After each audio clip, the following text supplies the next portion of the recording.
Hi and welcome back to my garden. In today's video, I'm going to do a little walkthrough of my back garden in the middle of August.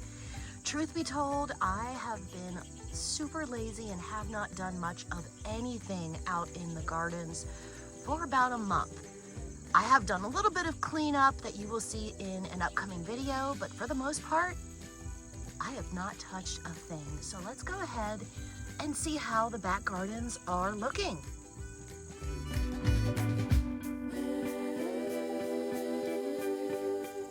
All right, I am standing at the corner of the patio area, and this is going to be a real life garden tour. There's going to be things sitting around that shouldn't be out, but like I said, I have been so incredibly unmotivated. It's been really, really bad. So basically, my gardens at this point are what they are. I do have some plants.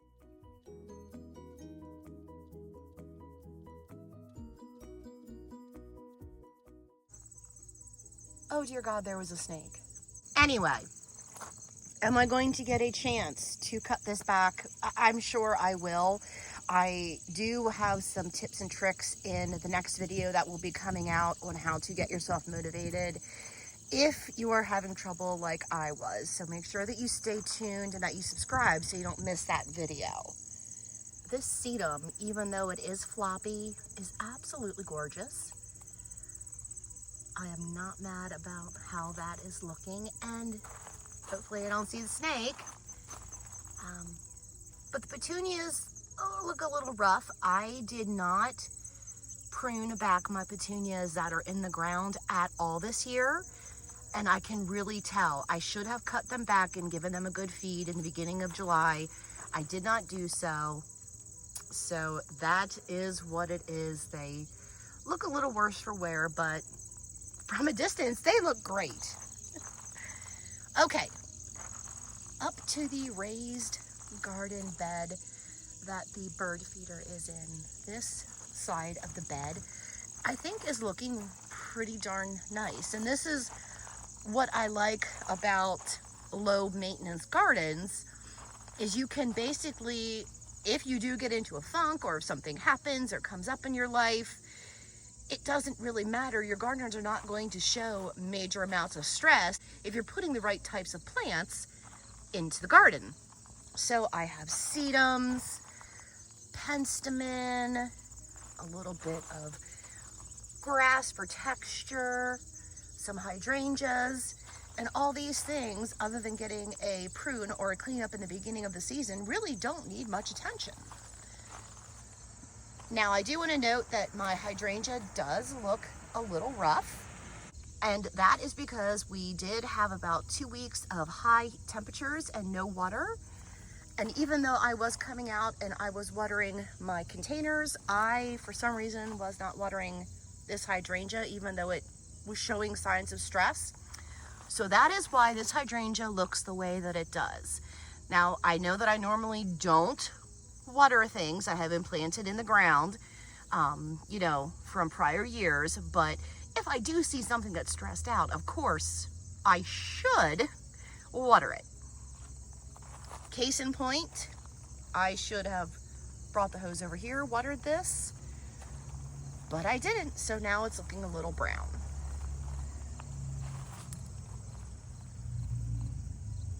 The one little piece of maintenance that I did do in this upper flower bed just a couple days ago when I was trying to get myself motivated was I cut back some yarrow, and I found this volunteer cherry tomato plant and I staked it up.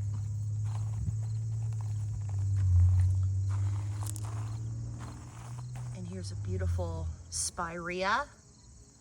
Oh, can you see the little grasshopper? He's cute. Sedum. Oh, and look, I forgot to cut back this yarrow, so I'm gonna have to do that as well. But for the most part, I think, even though I have pretty much neglected the gardens, they don't look half bad. And real quickly, I'm just going to spin you over here The fountain needs to be cleaned and drained. But overall, I don't think it looks too bad. Ah, a volunteer rose popped up. I did have a big rose shrub right here. I think it had a fungus on it. So I decided to remove it, and look, there must have been a piece right here that rooted itself in that I did not remove, and it is coming back. So I'm gonna let this go, and I will transplant it probably next year. The Dara is popping up beautifully.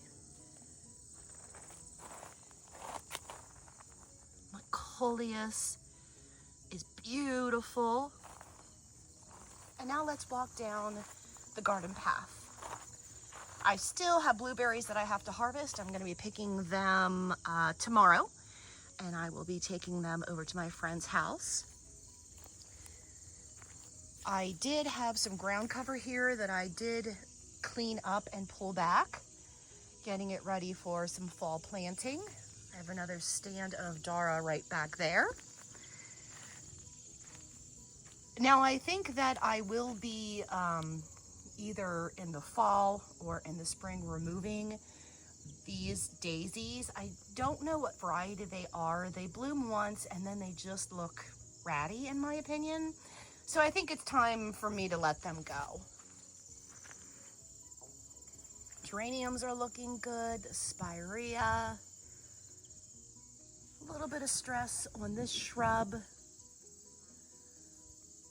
But we are getting some rain, so that's good. And the hydrangea tree is showing off. Spin over here real quickly. The other thing I did the other day was I did clean up some Dara that was along here. It looked like a holy mess and I just couldn't take it anymore, so I ripped it out. But you can see right here, there are some more blooms. It is going to flush out and grow back. The wave petunias are looking gorgeous. Here's another thing that I need to take care of. I need to cut back this phlox. Shrub roses are looking good. The hydrangeas looking really pretty. This is a hydrangea I moved 3 times before I found a place that it really liked to thrive. I'm happy that I gave it one more shot and transplanted it. I was going to actually throw it away this spring because it wasn't doing anything. But I thought, well, let me just throw it back into one more area and see what happens. So luckily it's growing and loving its life. Now, here is a hydrangea that I pruned incorrectly. So it was super floppy and I got tired of it and I decided to just cut it back. This I do want to transplant, so I'm just gonna let it be for now and I will transplant it later on in the fall. The dogwood tree that has been leaning ever since June. Someday I'm gonna stake it up, but I guess it's not gonna be today. Spin over here. I did get all of the larkspur cleaned up and most of the weeds. I do have a couple of weeds coming back. The daylilies definitely need to be cut back. I do want to get rid of them. I do not like how daylilies look once the foliage starts to brown out like that. And you can see that the hydrangea tree is a little floppy, but not too bad. What I'm doing is I'm just going through every once in a while. You know, one, I'm motivated, so I haven't done this in a month, but I need to go through and cut back just a couple more of the stalks that are flopping. The more this flops, the more I hack at it because the floppiness really does annoy me. Some leftover gladiola foliage that I'm going to leave in the ground because they came back, and then the very stinky pink cleome. I love the look of this cleome, however, it smells like skunk. And when I say it smells like skunk, it really smells like skunk. So last year I let it go to seed, but this year I am not letting it go to seed. I am pulling it all out before it goes to seed. So hopefully I don't have any of it come back next year. And if I do, I will just pull the little plants out before they have a chance to bloom. And because the larkspur and the cleome was so dense in this area, the bottom of this tree really has suffered, so I did give it a really good feed. Now let's talk zinnias. Oh my goodness, I need to remember to plant more zinnias. I think the zinnias just look so pretty. I could and should probably trim them back, but not yet. I just love the pop of pink when I look out here. There's a whole batch over there. The new magnolia tree that I planted this spring is looking really good, and I have been keeping up with fertilizing and supplementing water as needed. And the ageratum, my most favorite plant in the world, is just gorgeous this time of year. And look how the zinnias are kind of weaving themselves in between the magnolia. That's really cool. I do have a little bit of tidying that I have to do. I was ripping out a whole batch of ageratum that I did not want right there because it was really encroaching on the pathway. And when I was cleaning it up, I accidentally nicked some of the moonflower vines. All right, now this lower section looks pretty good and tidy because I did just film a video a couple days ago on how to get motivated in the garden. And so I really worked hard on getting these two flower beds all cleaned up and in good shape. That side of the flower bed still needs work, but as far as this side goes, I did a lot of cleanup and I think it really made a lot of difference. There was a lot of visual clutter and it was just driving me crazy looking at it. So I finally motivated myself enough to come outside, spend about 2 hours out here and really get some stuff done. And again, that video will be coming up next. And real quickly, here's this flower bed. Petunias are looking beautiful. I do have some shrub roses. And then this is a blueberry muffin shrub, viburnum. And it does definitely need to be trimmed back. That is on my list of things to do. And you can see I had a whole bunch of cleome back in here and I just was ripping it all out. And here's another cleome. I'm gonna rip this out so it doesn't grow up and spread seeds all over the place. My David Austin rose and my sweet peas. I don't know if I'm ever gonna get a sweet pea, but hey, maybe I will. Look, there's a couple of blooms right there, little buds. But this is looking good. Then over here, I do have a dahlia that is doing basically nothing because it's not getting enough sun. I want to save these seeds from this Cosmo. This was a self-planted plant that just showed up here and I decided to let it go. And then here's the view looking up here. The addition of zinnias really, I think, has made quite an impact. I do have a dahlia tucked in right here as well. This is a cafe au lait, but it's not really staked up well, so it's kind of flopping and doing its own thing, but I'm not too worried about it. Pollinators all over the zinnias. And here's another cafe au lait that I do have staked up, and I think it's okay. I don't know if I love dahlias. Do you love dahlias? Let me know down below. I'm not sold on them. They're not wowing me like I thought they would, but maybe it's because I have them in the wrong location. Whole bunch of weeds. And then if we look up this way, I love the pop of pink. I'm definitely going to be doing that again next year. And I love the basic structure of these globe arborvitae. I have them zigzagged. So I have one right there, one here, one there, and then one right there. Repetition. Repetition is important because it does help give a little bit of balance and structure to an otherwise kind of wild garden, especially this time of year. And then coming up this side,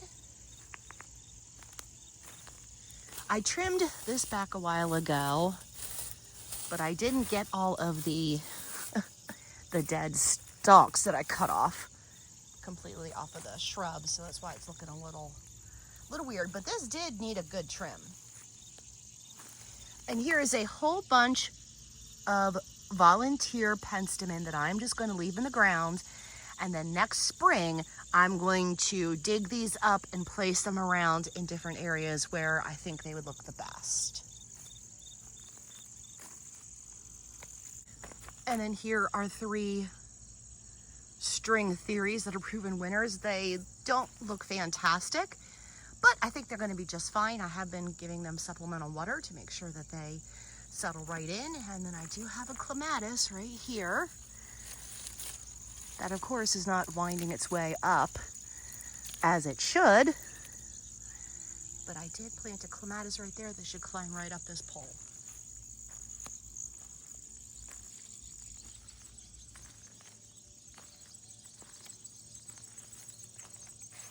There's a snake hole right there.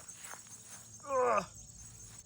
And then, of course, my holly hedge, which I thought had died and is coming back.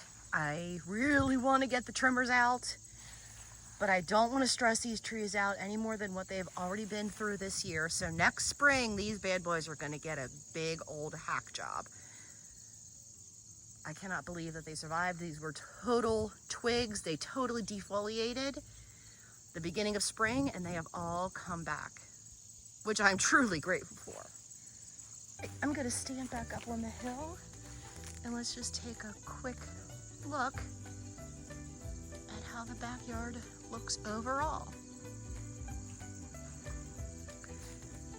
So again, I think from a distance, I do not think it looks bad at all. Of course, I do have some weeds and some things that do need attention sooner than later, but overall, for neglecting my garden as long as I have, I'm pretty pleased with how things are looking.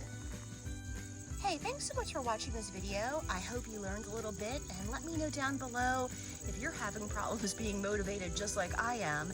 And if you want to see more content like this, don't forget to click that red subscribe button. Thank you so much, and I will see you in the next one. Bye.